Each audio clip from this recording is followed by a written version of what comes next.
శ్రీకాళహస్తీశ్వరాలయంలో నిత్య కళ్యాణోత్సవ సేవ మంగళవారం నేత్రపర్వంగా నిర్వహించారు. ఆర్జిత సేవా భక్తులు స్వామివారిపై అత్యంత భక్తి శ్రద్ధలతో కళ్యాణోత్సవ సేవలో పాల్గొని పూజలు జరుపుకున్నారు.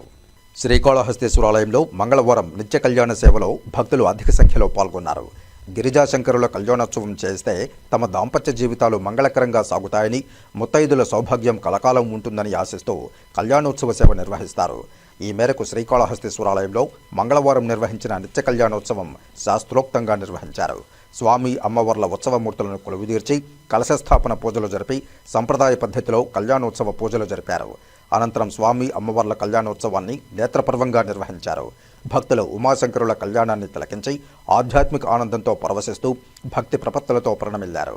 ఈ కార్యక్రమంలో ఏఈఓ లోకేష్ రెడ్డి, వేద పండితులు Ardhagiri Swami, temple superintendent Nagabhushanam Yadav, temple inspector Sudarshan Naidu, ఆలయ అధికారులు పాల్గొన్నారు.